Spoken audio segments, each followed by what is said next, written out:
Pat McDonald, we are back. Yes. There is no nostalgia like nostalgia, as we like to say. And today we're talking about another movie from 1971. We love the early 70s. Yes. We seem to be stuck in that time warp.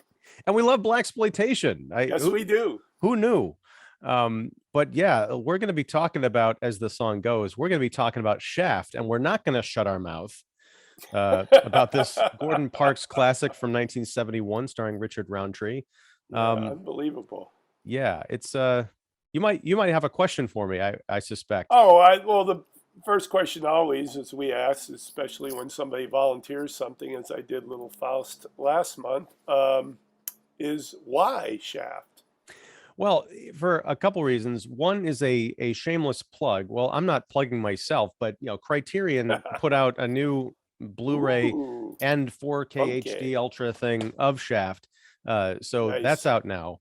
And when I saw that was going to be coming out, I thought this would be another perfect movie for us to talk about, because we've been talking, like we've talked about some Melvin Van Peebles films. Yep. I hadn't put it together, but both Shaft and SWEETBACK'S Badass Song both came out in 1971. Yes. This sort of the birth of Watermelon Man was what, Blaxploitation. Hmm? Watermelon Man was 1970? I always like to trip think. this up. I can't remember if that was the movie that was before. Yeah, that was before Sweetback, Yeah, right? Yeah. So yeah, this is like the genesis of a genre, there known you as go. Blaxploitation. But Fancy I'm language there. right. I'm excited to talk about this Yes. because I feel like I'd seen Shaft, and when I watched it with my wife the other night, she was like, "We've watched this before," and I said, I'm pretty sure you're right, but I don't remember anything that I'm watching. So I wonder if it was the last time I watched it was during this weird blackout period where I wasn't getting much sleep and I had to like seek medical attention to get to get my sleep patterns right. There are whole films that Oh, I've seen that wow. are like completely black holed from like 12 years ago. I don't know if this falls into Stop that saying category or black. not. Well, okay, I'm sorry. A cinematic wormhole. I don't know. I want to be PC on the show, Well, of course, but 1/4 of this team is qualified. So. that's true. I will speak. I'll allow myself to use the word black hole because I am half black. Thank you. Um, but all right. So let's Yes. start with you, sir. What's your experience with the movie Shaft? I was just going to say, what's your experience with Shaft? But that's not the kind of show we're doing here. Not that there's anything wrong with that. Um, Interestingly enough, I'd never seen the film. I Wow. was kind of thrilled when you assigned it, in the sense that, number one, we have been going through all these early '70s blaxploitation roots, and this is definitely a roots film, a pop culture phenomena, and something that it's been put into the congressional designation of top films in history. So yeah, all that, and I was happy to screen it. So this is your first go around. What was your, because this Shaft is one of those films that even if you haven't seen it, maybe not so much now. I know there was a resurgence a bit ago, like Samuel L. Jackson remade it Yeah, in 2000 and they did like a sequel remake in 2019. yeah, But Shaft is sort of on the pop cultural landscape. People know the name, they kind of know the song by Isaac Hayes, they know the right. iconography and the significance. But what was your expectation going into this movie, if you had any? That's a good question. I think my expectation was to finally see what the fuss was about, because Shaft is sort of it's a cultural touchstone, as I said, but also it's shorthand for that, you know, the slick with it guy who knows everything, knows the streets, and it's gritty New York City. So in that front, it really delivered. But we'll talk further about that. But it's as a cultural touchstone, I was glad to reach it. Because there's no other reason except maybe like, oh, I've never seen Shaft. Let's see if I can, uh, finally see it. But since I Well, see everything, I see a lot. I'm yeah. not going to go searching for it, I guess. Yeah, there's way too many blind spots, on both our ledgers, I'm sure. But Yes. so I would like to say that one of the reasons we're talking about this is because of a great mastermind plan to sequelize last month's show, but you beat me to it, sir. You sent me a screen capture right when you started the film, like 20 Amazing. seconds in. There's a shot, an aerial shot of New York City. We're passing by all these movie theater marquees, and what is playing on one of the marquees? But Little Faust and Big Halsey. yeah, Robert Redford and Michael J. Pollard right there on the Yes, marquee. It right. was weird. And when you Now, sent it if to me, you, I, I I don't couldn't know if even you believe have it. editing capabilities, but if you could show that, can Uh, you I can. superimpose? I know I'll it's see you if I don't have want the to. time to do it. If not, I'll drop the still that you sent Oh me yeah, yeah, in on the the comments or something like that perfect. in the description. But yeah, so it all kind of ties together. It really Um, does. but all right, so this is a movie about a private detective in New York City named John Shaft, and he's got this kind of contentious relationship with the New York City Police Department.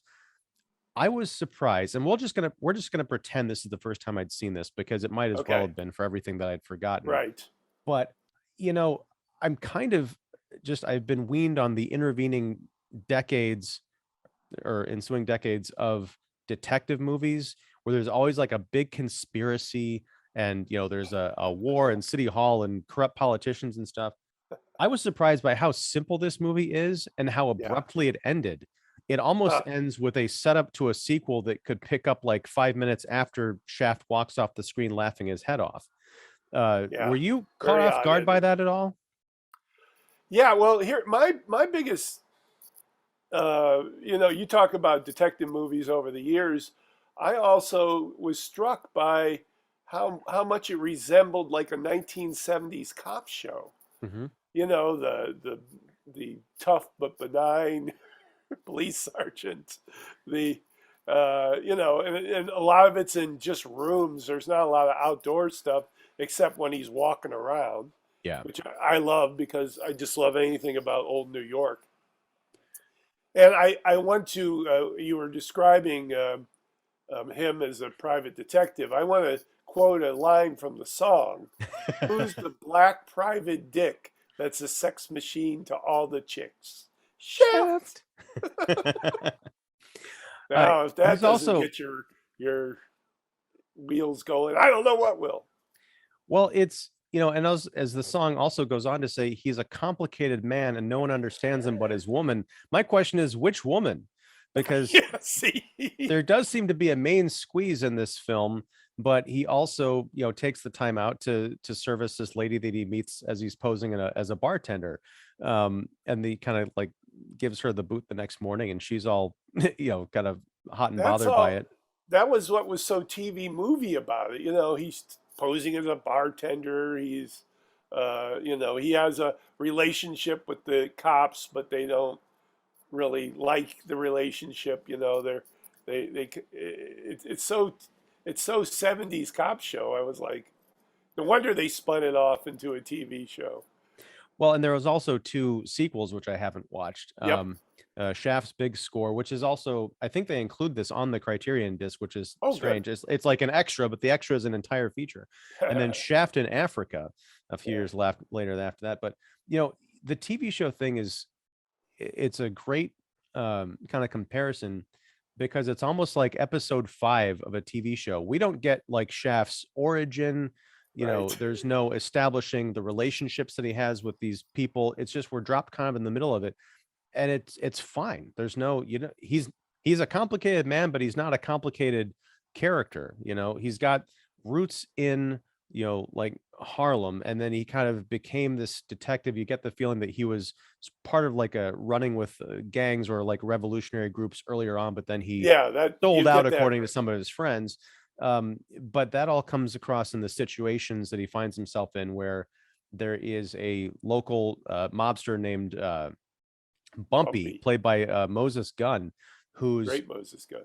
yeah, who he went on to do like comedy bits later on. That's right? He was just a big character actor during the 70s. He was the only name that was familiar except Lawrence Pressman too, who Hmm. was, I believe, again another character guy. He did a lot of stuff. He was Right. like the associate of the police chief.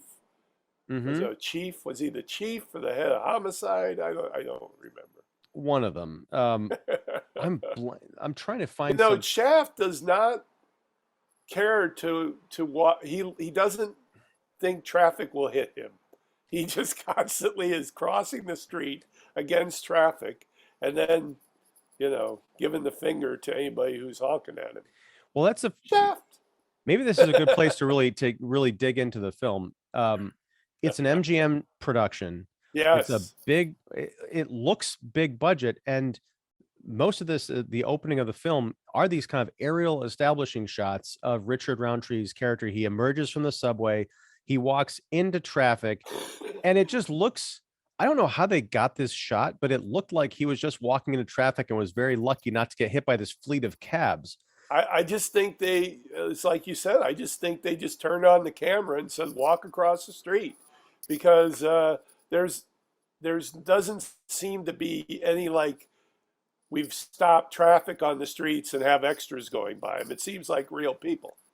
Right. And there's just to compare this to Sweetback, this feels, less kind of run and gun like Ben Peebles' film did, and has more of a polish to it. And that's why Very much I so. I wrestle with the idea of this being Blaxploitation. Uh Compared to what I usually think of when I think of movies of the genre. It's certainly not as sleazy as, say, Sweetback was, with the kind of the sex dens and all this other stuff they had going on, and the violence. This is more of a, like you're saying, a straight up detective movie. And I think part of it goes back to the novel written by an author named Tidyman, which I didn't know. He was a white author writing about a black detective, and MGM initially wanted to recast the Shaft and all the main characters, recast Shaft and all the main characters, the principals, as white in the movie. And Yes. Gordon Parks was like, no, we're gonna keep this, to the book. It's weird. One of the only black, like, publishers hired Tidyman to write this book. He's a white author writing a black character. So it's all gets kind of like mixed up in this, political soup. And Right, right. And there was the aspect of too many white people involved, like you say, the author himself, and he did do the screenplay. So they that's why it's not a lot of times not put in the blaxploitation category. But he is Shaft is a guy who's against the system, and that's really the theme of blaxploitation.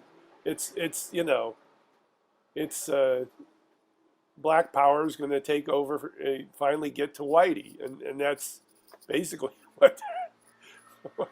and that's the interesting thing here that's the is that, underlying theme. That's what I'm saying. well, it is an underlying theme of blaxploitation, but I don't even know if that qualifies really with Shaft, because he's talking, the case that he gets involved in, there is a racial component to it, because Bumpy the mobster's daughter has been kidnapped.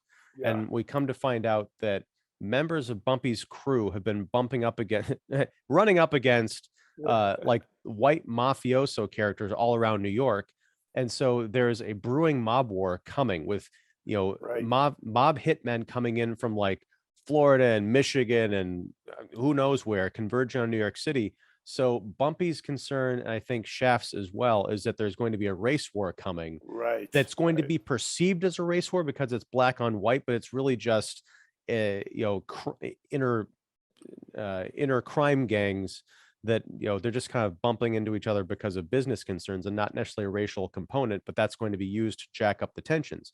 So the right. curious thing about Shaft is, this is going to sound really strange, but he might as well be a white cop, in that he's not necessarily sympathetic to the revolution, because he kind of turned his Oh, back on that to become a pseudo man of the law.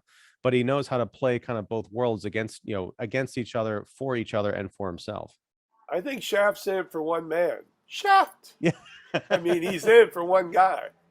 He does mention a broader war, but I think that is in reference to his buddies who are implied to be like ex-Black Panthers, I think. Mhm. You know, And a lot of but them get wiped out. yeah. So Interestingly enough, I saw in the notes on IMDb that the scene in the bar where he's playing the bartender he takes over, is obviously gay, and they say that's one of the first mentions in a mainstream film of a gay man. But Boys in the Band came out the year before, so I don't know. It's just interesting. It's really about outsiders. Yeah. Shaft being an outsider, and and he works with outsiders, the ex Black Panthers, the rogue cop inside the police.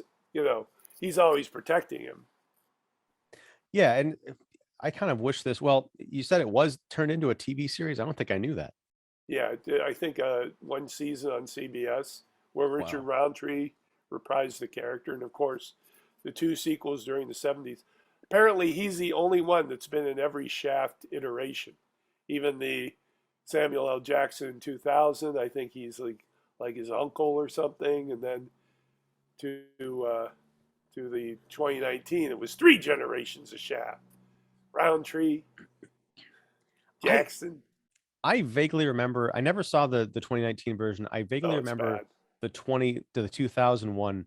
The only thing I think I liked about it was that Christian Bale played the villain, and he was just, kind of not just off American Psycho, but pretty close. And I was like, I just liked seeing him play that, I dirtbag think pseudo mobster again. I have to reel that one around. Yeah, But there's something about, regardless of his detective work, partially this is, I mean, a lot of this is built on the charisma of Richard Roundtree as Shaft, because he doesn't take shit from anybody. no, there's two rules. He doesn't take any shit, and he knows everybody. He knows everybody, and he should run for mayor, Mayor Shaft. I mean, he just it kills me when he's walking down the street and, hey Shaft, hey, how you doing? Hey, hide in here, Shaft. In that scene in the hotel where he goes into the uh, elevator. I mean, he But just knows everybody. It's pretty cool. he does, and everybody knows him. And one of the great things about that is that it's played as a positive thing, and it contributes to the Sure. cool of his character, but it also means that he is vulnerable when his detective kind of liaison in the department uh, threatens to have him arrested for, I don't know, he does a couple of, at one point he throws a guy out of a window in self-defense, but they want to bust him for that. And then Now, he was gets the it, guy rushing him and he just moved and I slipped think him over his shoulder? something like that. It Yeah. was an odd scene, man. Right. It was really weird.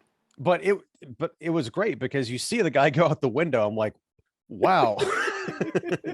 That didn't look like a set. But no, but the point is, at one point Shaft is in danger of having his private eye license suspended for 6 Right. months, which That's means right. that he would not be able to carry a gun or have his, PI license on the street. And the guy's like, what's that going to be like for you, being out in the street for 6 months with no protection? Because everybody loves him, but everybody knows him, including people that he's probably, done some not so nice things to in the name of serving justice.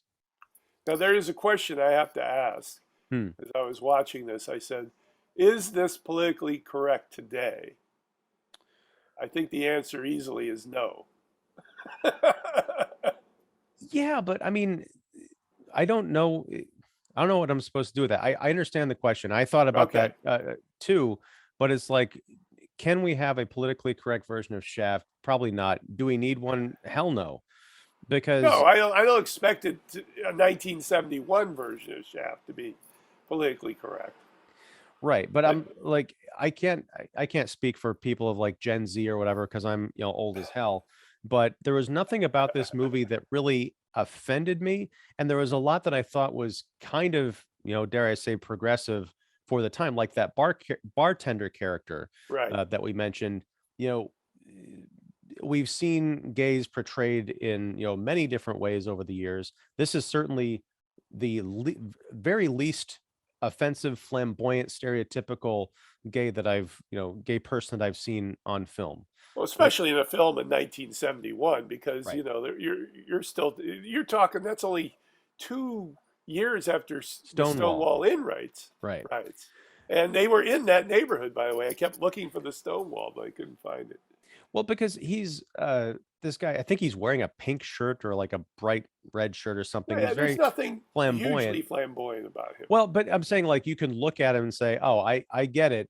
And he's talking about like the woman at over at one of the ladies in the bar is trying to like put the moves on him, and he's like if she only knew, but he's like an actual character. It's one of those happens to be situations Right. where he's not just That's like, "Oh my God, Shaft, you're just so right, amazing. I'm right, just so scared of these big mobsters." No, right. it's like It's just a guy working at the bar.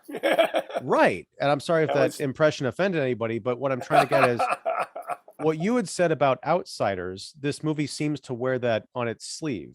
right. Not only in terms of the people a Shaft will ally with, but and this kind of goes back to what Melvin Van Peebles was doing, was taking the people that are considered outsiders and treating them as human beings, so that audiences who are like afraid of the other can say, yeah, these are people just Yeah. like you and me. And I have to say, in the politically correct category, I don't think women are treated very well in this.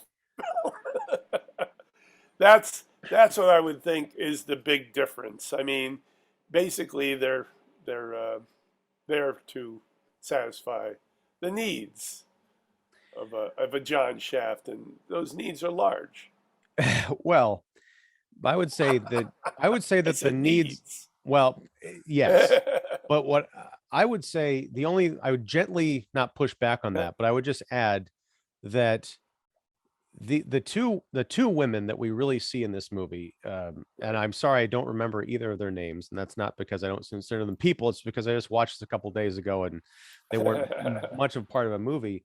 But the one who's like kind of his, I guess, longtime girlfriend, or the one that he spends the most time with, Right. they seem to have an actual relationship.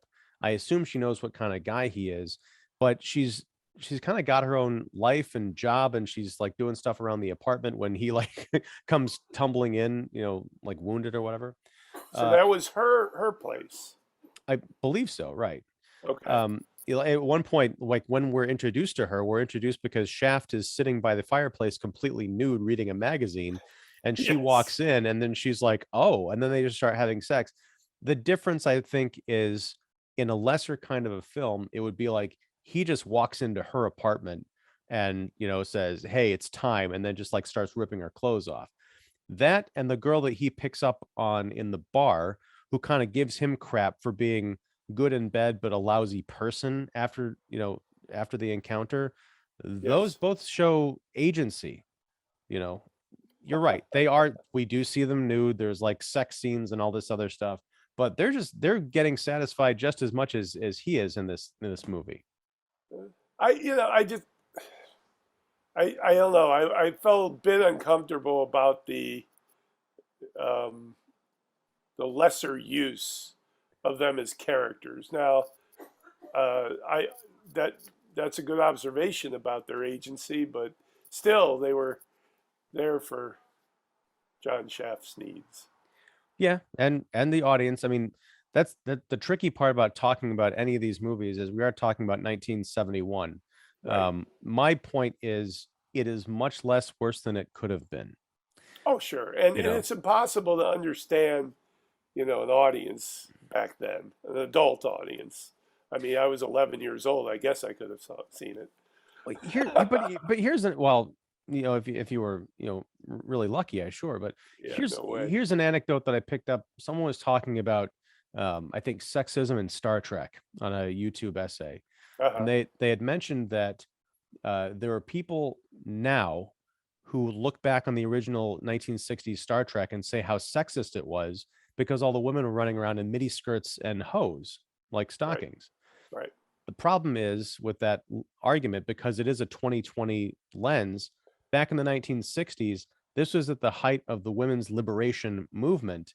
And so being able to wear skirts instead of like long dresses, and to accentuate the sexuality, was seen as a power move on behalf of like first or maybe second wave feminists.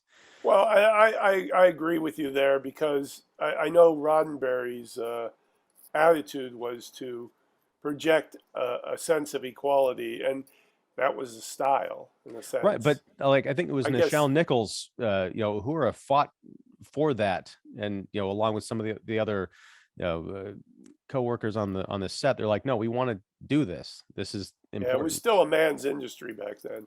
Yeah, but I mean, that could be said for a lot of things, and rightfully Sure. so. But what I'm saying, it gets sticky when we're trying to look back, 50 years on a culture that we weren't really sentient enough to be a part of, or even born into at that point. But I think the best we can do is look at it today and say, how quote unquote problematic was it really, and was it contributing to the kinds of cultural forces that needed to be rebelled against, which we're seeing kind of sprung forward in time. In terms of Shaft, I'd say it's right on the line because it is exploitation, Yeah, it is right? on the line. Right. But we're also, we don't get a full frontal shot of John Shaft. But we do get plenty of Shaft butt, and he's just as naked as anybody in this movie. Sure. Sure. Equal opportunity nudity. I'm a fan of that. Have you seen the new Star Trek reboot on Paramount Plus? Which one? I mean, there's there's like 3 Strange New series now. Worlds, which Oh is no, set right before the then Kirk comes to the Enterprise. right? No, Um, I haven't seen it.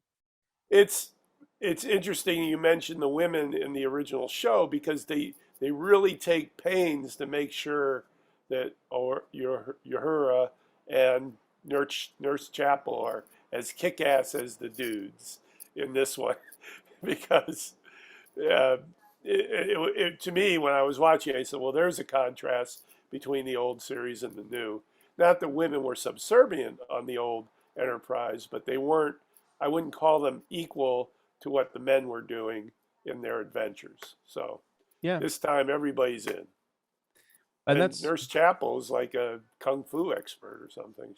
It's a really weird character. It's so strong that it's noticeable and to and the that's negative degree. and that's where I kind of, we don't, this is an entirely different conversation, but Yes. this is where I think there's like a gross case of overcorrection where it's like, you could just be the ship's doctor and understand that that's very important. You don't have to like, kung fu kick, 300-pound Klingons to prove that you're tough.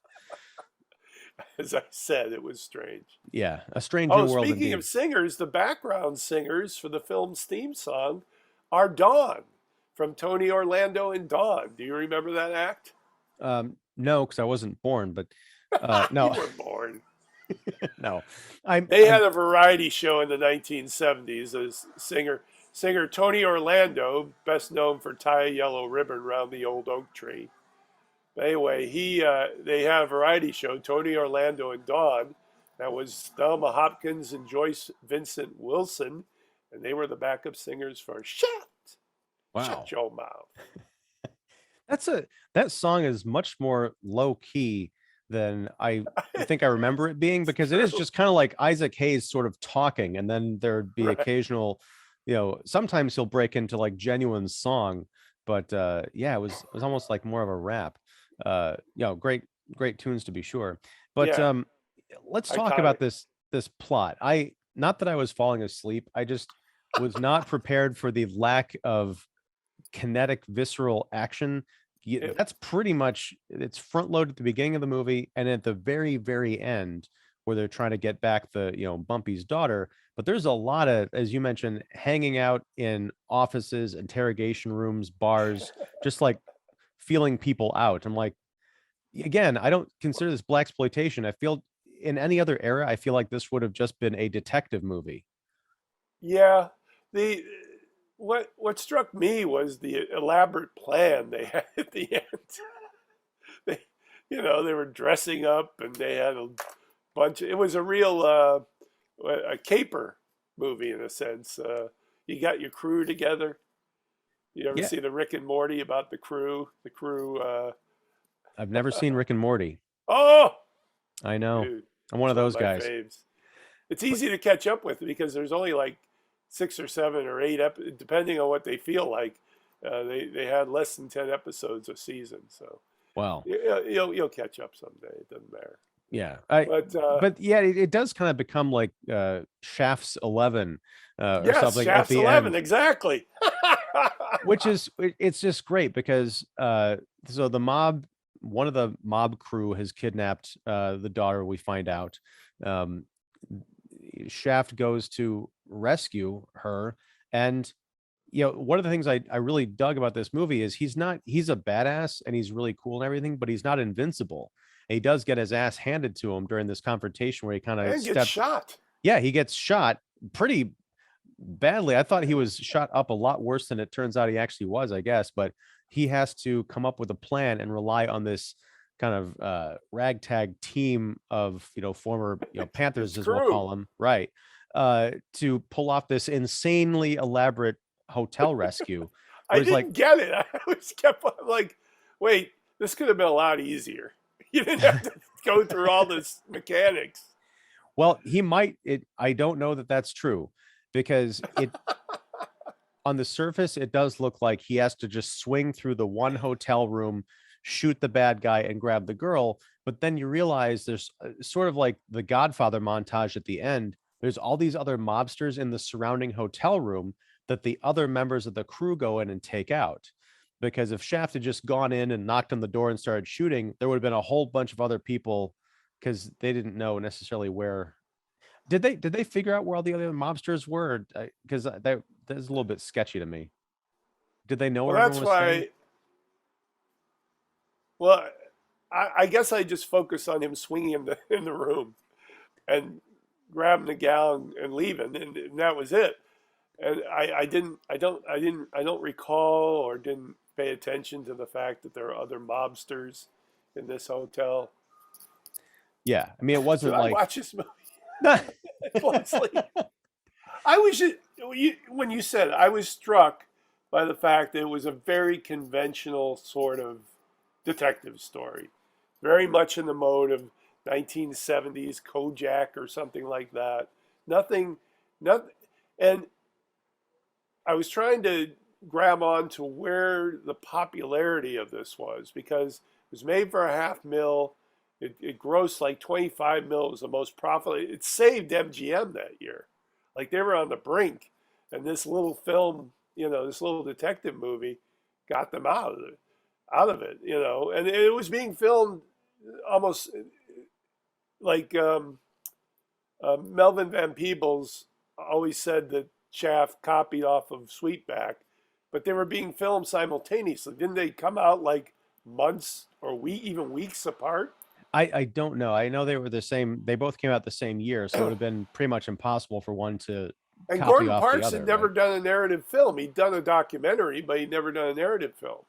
Yeah, I was. One of the things that's cool about the Criterion is that I I don't always read the booklets that come with them, but there's a really cool essay about Gordon Parks that fills in a lot of his career. He was a Yeah. photographer, photojournalist.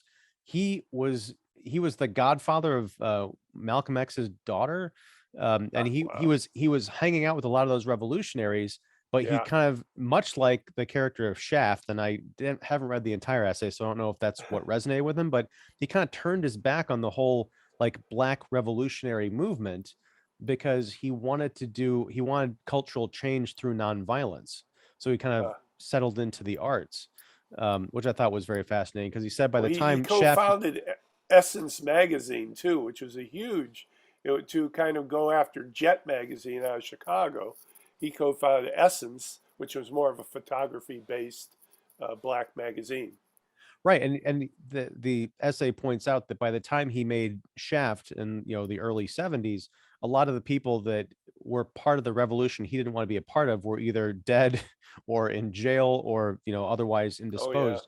So he kind of took the not the high ground, but he definitely made some good choices in terms of influencing people and giving, Shaft is a lot. Some of the Blaxploitation films we would see later, like Dolomite and other films, they Superfly. focused on Superfly. They would focus on sort of underworld characters. They were cool because they were kind of villainous and more womanizers and more the exploitation aspect to those movies. Right. Shaft is one step removed from being a cop, and I think Yeah. that kind of positive attitude where he's like the anti-hero is something that might have been something that caught the cultural zeitgeist. Well, But also too, you might want to characterize this not as black exploitation, but post civil rights, yeah. uh, a black power attitude. And this is getting back to what we were talking about with the kind of the gay bartender and the outsider. I was I guess, complaining that there wasn't a whole lot of action in this movie. It's a lot of talking, but Yeah, in a way, that's also a victory to show that you can have a mainstream, big budget or big studio picture featuring a black leading man who's a rough and tumble cop in the same kind of a picture. It doesn't have to be exploitative. It doesn't have to be, kind of stupid. You could have cast this as a white detective. It would have been a yeah, little it bit wouldn't have made a strange. difference. Yeah, it would have been a bit strange with him like prowling around Harlem and not getting shot in the face. but but no, it's you can just have this talky detective movie that's just as powerful and smart as anything, in the I guess the regular straight cinema. Um We were just a year away from the French Connection, which I believe was one of those films that really rewrote the whole cop genre. Uh, so, they were going with what they knew. A detective novel adapted by the guy who wrote it, and it was simple kidnapping, but the yeah. mob. And that's where I guess the ending, because we're kind of jumping around here, but Shaft Yeah. is not he's a complicated man, but this is not a complicated picture. Um at the end, he rescues the girl. A brilliant setup where has someone call Bumpy and say, look, arrange for 3 taxi cabs to show up down at the hotel at like 11:45 p.m. And he times the rescue and everything, so all of his crew gets out into these cabs and they disappear into the night. Shaft calls his contact at the police department and says it's over, but he's got his own problems to unravel, I guess, because there's still the problem of like this, turf war, crime war. So it's left on a cliffhanger. Most movies nowadays, it would be, well, now he's got to go and either take down the corrupt system or kill all the other mobsters or whatever. But it's just he walks away laughing his head off because, like, not my problem. It was so. It almost was like in a different film, that ending, uh, because you didn't expect that at all. I had to replay it because I was like, okay, what's going on? Because he walks out of the phone booth and the credits start rolling. I'm like, wait a minute. So I went back. I said, well, that's what he said. And I looked up the thing on in the Wikipedia description. Sure enough, that's what they described. So yeah, uh, he like a kid, he laughs at the word shitty, like hysterically. Well, It's just because he called his detective friend shitty, yeah, and it just kind of the laughs it off the because guy who that job's protected done. him the entire movie. It's your Right, problem now, right, shitty. but that the next day or the next week, that guy's gonna be calling Shaft again, be like, okay, you had your fun, now you got to help me unravel this mess. And maybe that's what the sequel is about. I don't know. I haven't watched it, as I mentioned, but it did feel like, going back to your TV show analogy, like the end of an episode, and it's just going to pick up, with a new adventure, maybe related to this one, maybe not. But I would be all for it, I guess, because it's like a Here's really some nice TV movie pilot. here's something I picked up online. They said the perception of race depends on the viewer and thus differs between individuals. Mhm. Since different representations of race appeal to different people, the film's white creators fabricated its representation of blackness in order to appeal to African American and white audiences alike. Do you agree or disagree with that statement? Well, I can't speak to it because I don't know. I don't know the motives, like the real motives of the people behind the movie, besides to make money, and what kind of tinkering they did with, what could be considered the truth to make it, quote unquote, appeal to both audiences. I don't know if, because black culture was, it became very cool, and when Right. I was a kid and a teenager growing up, I mean, it's strange, like the conversations we're having about race today, because I'm like, I remember that all my white friends when I was growing up were huge into black culture and rap and everything. And Sure. I don't know where all these racists were back in the 90s that I was supposed to be afraid of. But Well, what to my me, it was more of an exotic thing. I think part of the appeal was that, if you're a white guy seeing Shaft in 1971, I think you were going as almost a cultural adventure. right. What is that like? What is it like to be in Harlem in the 70s? why I'm staying in my suburb. It was I tried to look at it through that lens, and that's why that little piece um, stood out to me, because it was, it was created by, but it was a black director. So Right, and who, from what I understand, worked with the screenwriter slash the author of the book to bring forth a lot of those, that cultural authenticity and themes into the film itself when they decided, okay, it's going to be, the studio wants white actors. The novel is written from a black perspective, even though it's from a white author, right? So we want to make it as authentic as possible. What I was getting at with that quote is, I don't know, to your point, white suburban kids or whatever going to see Shaft, they don't know anything about black culture or what it's like to live in Harlem. I don't know what, if there were any changes made to exaggerate that, or if they were seeing an accurate representation on screen. I feel like there must have been, because this movie was also a pop cultural touchstone for, black people. I don't feel like they would have responded as positively to it if they thought, oh, these people in Harlem, these are just cartoons. This is, step and fetch it right. with, disco music or something. No. So that's why I I don't feel like that's the case, but I wasn't there, so I can't really make a judgment.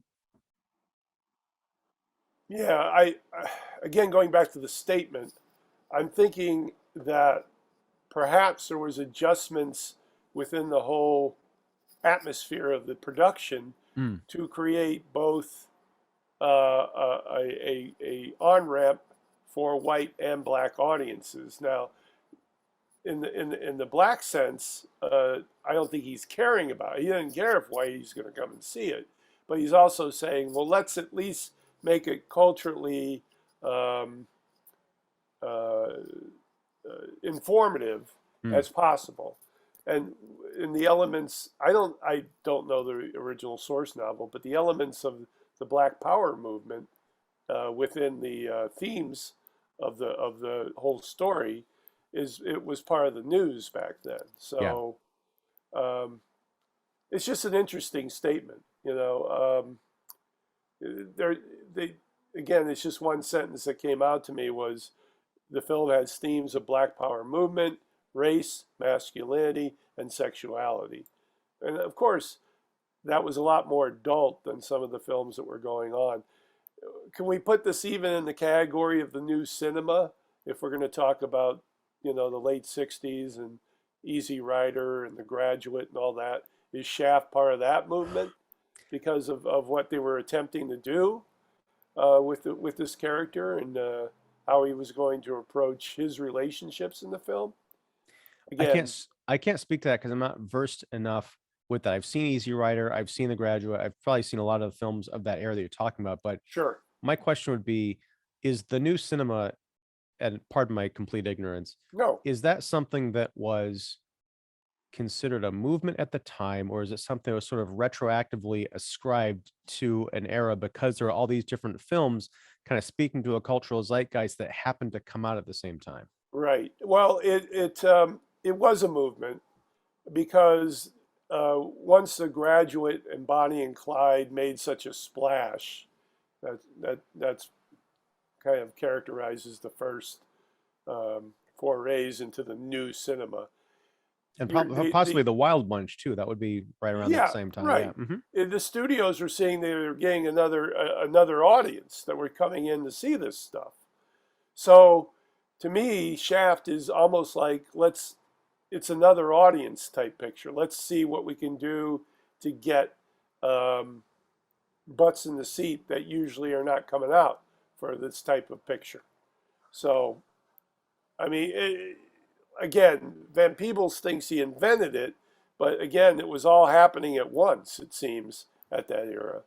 I mean, even Little Faust and Big Halsey, you could call a new cinema picture because they were taking these anti-heroes and creating a whole kind of other story. Even though it was motocross, it was like weird Shakespearean motocross. And same with Easy Rider. It's a strange film, even though it's ostensibly about two guys riding around on motorcycles in the country. There's something else going on there. So it's always about the something else that defines that new cinema. that we're talking about, Bonnie and Clyde and Graduate. It's always about something else. And I think Shaft definitely has that something else going on. And I think that's an excellent observation. And again, I'm not going to speak like I know what the hell I'm talking about, but No, no. it just seems to me this is something that I think I kind of grew up with because I know about all the films that you're talking about and I've seen them and I appreciate them for what they did. And maybe it's because I hadn't really seen Shaft until just very recently. I never really thought of it in that term because to me, and this is partially, maybe cultural artistic segregation. I never thought of Shaft as anything but a blaxploitation movie, sort of being in a separate category from these other white movies that get all the attention. Yeah. Uh, and I think it's just another shot across the bow of the conventional studioism that was still kind of had its grips on the industry. I finished the miniseries The Offer on Paramount All right. Plus, Which led and to us talking about Little Faust and Big Halsey. Yeah. exactly, Yeah. It all comes full which circle.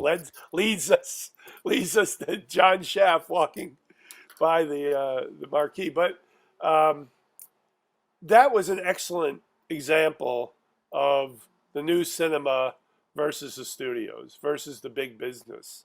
And I think MGM here was looking for that niche. If they could find that, they could get butts in the seats that they never gotten in the theaters before, and that it paid off. The roll of the dice paid off. Now, whether it was intentional or not, or whether they just gave the reins to Gordon Parks and said do something with this that will be different and will garner a different audience, I don't know. I'd have to look into it deeper. But Right. And what I was kind of getting at with my earlier statement was I don't see there any reason why Shaft couldn't stand alongside The Graduate or, Easy Rider, or The Wild Bunch as a significant kind of turning point in cinema in the late 60s and early 70s. yes, It's just that for me personally, it's always kind of in this other category of blaxploitation, which tends to, based on a lot of the other films that I've seen, be more about the kind of the underworld. They're not as polished necessarily. They tend to be more independent film productions than something that's like an MGM film that's meant to exploit the kind of indie sensibilities of the audience you're trying to capture, if that makes any sense. yeah. No, no, it does. And there wasn't any overwhelming cinema in this. One of the reasons it reminded me of a 1970s detective TV show is because it had that feel, except It for the locations. Well, the locations and also as we kind of talked about there's some really fantastic camera work and really elaborate production going on, in this movie. It doesn't look cheap. It looks, grimy and gritty, but it doesn't look like it was found. It looked like it was designed and wardrobed. We haven't talked about Chef's costume Oh or his my. wardrobe in this movie, but damn it, I want to buy me a cream turtleneck and try and pull that off. Or a floor length leather jacket. Yeah, I'm Yeah, gonna do it. he has some good clothing in that. Uh, it's an interesting discussion to bring it into the new cinema sense, and but I still feel like it feels like a first time director. It doesn't feel like somebody who's has a seasoned cinematic eye. Um, I thought the sets were interesting, like Shaft's apartment. Hmm. I think that was in Greenwich Village, but right now that would be a that's a $10,000 a month job Yeah. there now. He's Well, yeah. probably paying like 200 a month because he had Well, that spiral staircase and all that. yeah, and that's what I'm getting at. Like there was some real thought put into this, and it made me wonder about like what was going on outside of the context of these cases. I want to know more about that place and the kind of history, and because he seems kind of like a suave dude, not like the kind of private. When you think of private detective in New York, you don't usually think of the kind of person that John Shaft appears to be. Um, but yeah, that's the thing. It does. Gordon Parks was a first time featured director here, uh, but I would say that the establishing of New York City alone with the kind of the aerial photography and the coordination of him walking into traffic, that's not something you can pull off, with, $500 and, some friends. It does show, I think, a level of sophistication that pops up every once in a while throughout the movie. I think the climax where he swings into the apartment building and starts shooting, I thought was really kind of impressive. Uh, so yeah, it feels like an indie, but it's deceptively, big studio at the same time. That's an interesting debate. I don't think, again, that he used any kind of stop in traffic. I just think they just shot.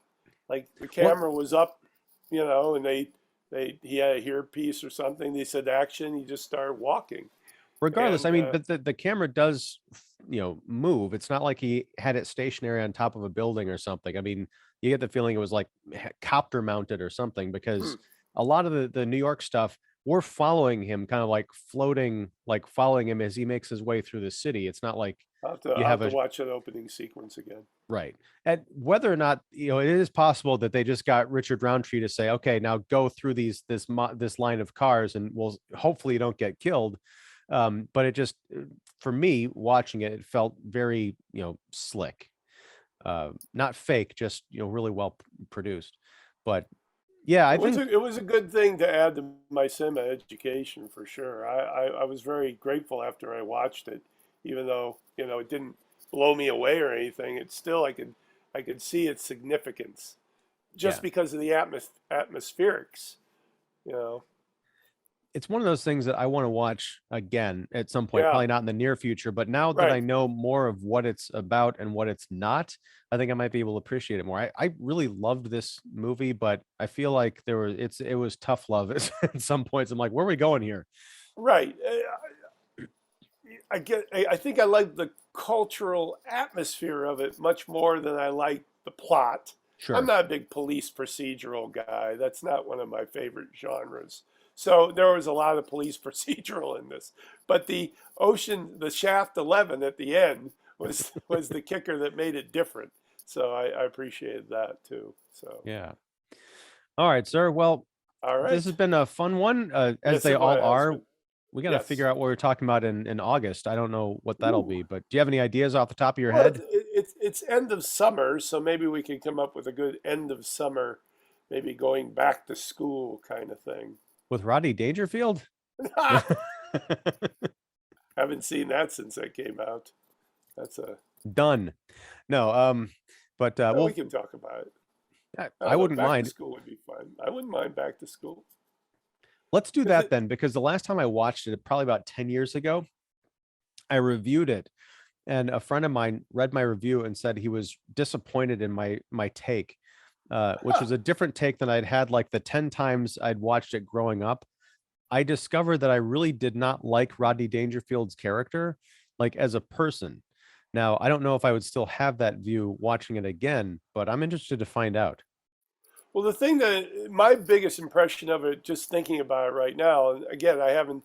I think I didn't even see it in the theaters. I saw it on like HBO, and they would play it 100 times afterward. But my impression is I'm thinking of it. It was a weirder film than The Surface, meaning that okay, back to school. An old guy goes back to school to be with his son, but there's a lot of unexpected stuff that happens. Dude, you've got Kurt Vonnegut and Oingo Boingo Yes, in your movie. That instantly. and Sally Kellerman, Oh, yes. R.I.P. Yeah. All right. We're talking about back to school next month. It's done. It's There we official. go. All right, sir. Well, I'm going to Done get, live, picked live on the show yeah, I on love these tape. bits of inspiration. Yes. There you go. But all right, man. Thank you again. All And right, this has been a lot of fun. I'm glad we talked about Shaft. Shaft. He's a bad mother. Don't you say that. All right, man. Take care. Bye.